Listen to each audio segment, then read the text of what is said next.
Hi guys, this is Vishal. Welcome to my channel Exercise and Nutrition. मेरा experience के बारे में बात करूँ तो मैं पिछले 20 साल से फिटनेस इंडस्ट्री में as a contributor as a trainer हूँ। और in this current pandemic situation I realise घर पे बैठ के सिर्फ टाइम वेस्ट करने से अच्छा कैसे मैं अपने फिटनेस इंडस्ट्री को कंट्रीब्यूट कर सकूँ। अपने फिटनेस ट्रेनर्स जो इस दौरान अपने घर बैठे कैसे अपने नॉलेज को अपग्रेड करे, या फिर what I have learned from the past कि बहुत सारे fitness trainers once they do their certification end up forgetting everything that they have learned.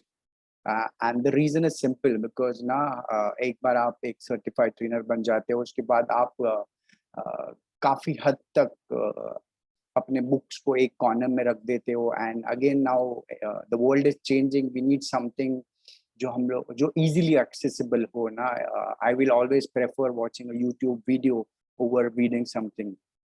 So this is what I felt during this pandemic, and मैंने decide किया कि मैं छोटे छोटे topics पे वीडियोस बनाऊंगा जो मेरे फिटनेस ट्रेनर्स, मेरे कम्युनिटी को हेल्प करे, ताकि वो जब चाहे तब मेरे यूट्यूब वीडियोस देखे एंड रिवाइज कर सके whatever they've learned in past.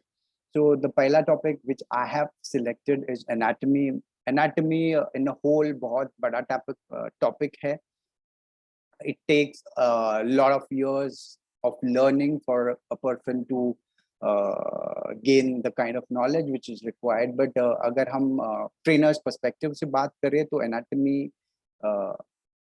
जो हम सीखते हैं या सिखाते हैं during the course is very limited. But वो लिमिटेड होने का रीजन प्राइमरी है क्योंकि अगर हम प्रॉपर स्ट्रक्चर्ड कंप्लीट एनाटमी सिखाने की कोशिश करें तो इट में टेक 1 साल 2 साल ऑफ लर्निंग, ठीक है। और उसके बाद भी कोई उतना ज्यादा एक्सपर्ट नहीं बनेगा because anatomy and fitness and human body is a big ocean ना, जिसमें से जितना आप सीखोगे उतना जितना भी आप सीखोगे उतना आपको कम ही लगेगा, ठीक है। This is what I felt and I should do to contribute so that मेरा ट्रेनर्स कम्युनिटी मैक्सिमम बेनिफिट करेंगे। तो आज का हमारा पहला टॉपिक है एनाटमी, जो हर कोर्स जो भी एकेडमी इन एग्जिस्टेंस है पढ़ाती है will always prefer starting there course with anatomy. तो एनाटमी अगर मैं कोशिश करूंगा कि ज्यादा से ज्यादा सिंपल लैंग्वेज में बात करूं ताकि आप ज्यादा से ज्यादा समझ सके। तो anatomy is the branch of science that deals with study of structure of human body। Human body में क्या किधर है, आपका हार्ट किधर है, आपका लंग्स किधर है, आपका बोन किधर है, कौन से बोन का क्या नाम है, कौन से बोन का क्या फंक्शन है, कौन से मसल किधर है, उस मसल का क्या फंक्शन है, वो कौन से एक्सरसाइज करके हम उसको ट्रेन कर सकते हैं। तो एक ट्रेनर पर्सपेक्टिव से बात करें तो उसका बेसिक एनाटमी बहुत ही ज्यादा बेटर होना चाहिए। बिकॉज अगेन एक्सरसाइज की हम बात करें तो we talk about training muscles. तो कौन सा मसल को कैसे मूव कर सकते हैं is something really important for us to know, ठीक है।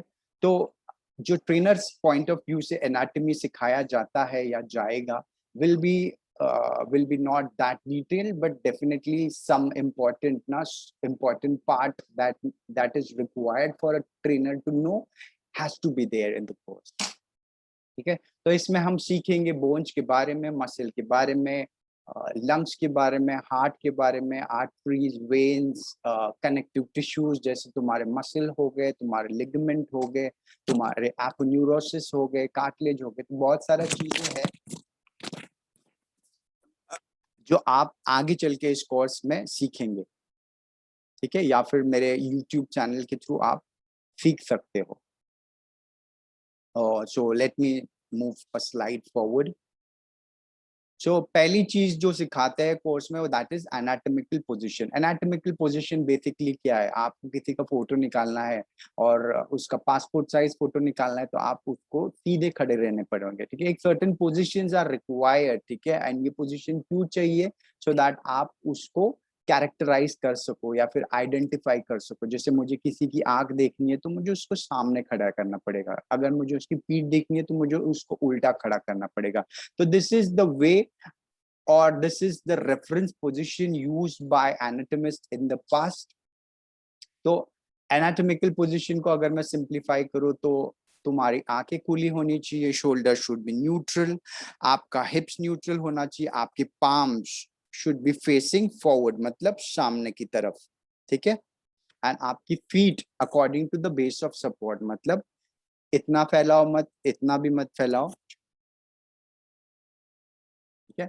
सो एनाटॉमिकल पोजीशन इज सिंपल, आप सीधे खड़े हो जाओ या किसी को सीधे खड़े रहने बोलो ताकि उसका आपको फ्रंट व्यू दिखाई दे।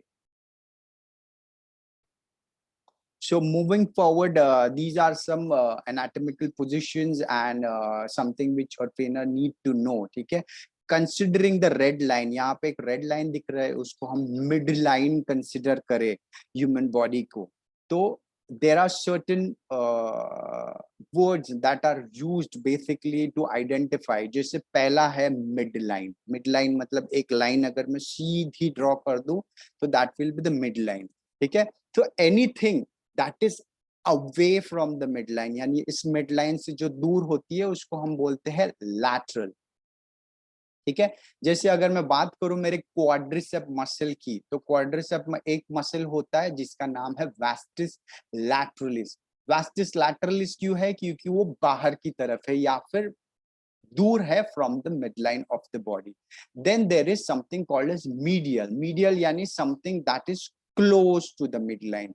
तो अगेन मैं मेरे क्वाड्रिसेप मसल को ले लूं एज रेफरेंस, तो you will find vastus medialis। vastus medialis मतलब a muscle that is close to the midline। तो lateral is बाहर, medial is अंदर। जैसे मैं ये एक्सरसाइज की बात करूं, इसको हम बोलते हैं lateral raise, यानी मेरे हाथ को मैं अपने बॉडी से दूर लेके जा रहा हूं। So this is known as lateral raise। So similarly, अगर मेरा मिड लाइन पकड़ा, एक लाइन ड्रॉ की, तो लैटरल इज बाहर, medial is close. There is something called as distals मतलब दूर। There is something called as proximal. अगर मैं एक पॉइंट ऑफ रेफरेंस लूं और उस पॉइंट ऑफ रेफरेंस से कोई चीज दूर रखूं तो इट विल बी डिस्टल मतलब दूर है। अगर इसी चीज को मैं इस पॉइंट ऑफ रेफरेंस के नजदीक रखूं तो दैट विल बी प्रॉक्सिमल यानी नजदीक। तो जो हेड होता है ह्यूमन बॉडी में, जो बोन्स होते हैं उसमें there is something known as head. तो हेड के नजदीक वाला portion is known as proximal and head से जो भी दूर है या फिर end of the bone is known as distal. तो अगर आम जनता लेमन में बात करूं, अगर मैंने ये मोबाइल मेरे सर से दूर रख दिया तो it will be known as distal. अगर यही मोबाइल में अपने मुंह के नजदीक रखूं तो लेमन टर्म में उसको बोलूंगा प्रॉक्सिमल। अगर ये मोबाइल ले लिया, ये मोबाइल का ये सर है और ये पैर है, तो anything that is kept close और considering the head as the reference is known as proximal। anything that is kept away or away from the head is known as the distal। so this is head, so this is the proximal end, and if this is the पैर या फिर दूर, this is the distal। तो bone की बात करो तो proximal end is the head which fits in and the other end is the distal end, ठीक है। So this was all। Then there are two other things which you need to know। one is superior, one is inferior। superior मतलब ऊपर, inferior मतलब नीचे। अगर मैंने ये point of reference ले लिया तो anything above the point of reference will be superior, anything below will be inferior। तो अगर मैं मसल की बात करूं तो मसल में या फिर हार्ट की बात करूं, ठीक है, तो हार्ट में जो खून लाता है वापस from the body to the heart it is known as veins.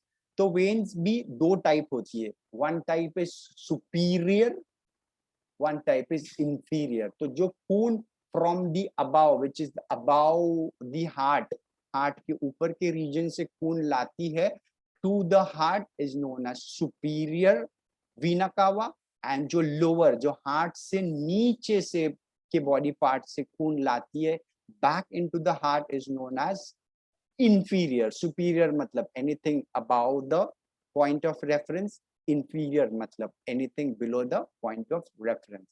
ठीक है, this was it.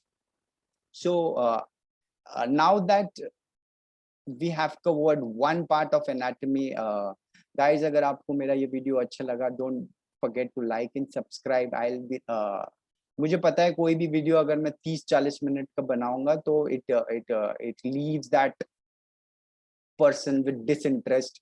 So I will ensure that कोई भी वीडियो में अगर बनाऊं तो will be not more than 30 minutes. So this was the only two topics which I feel I should cover in this video. So guys, thanks for your time, and do like and share my video. Thanks. Enjoy. Bye.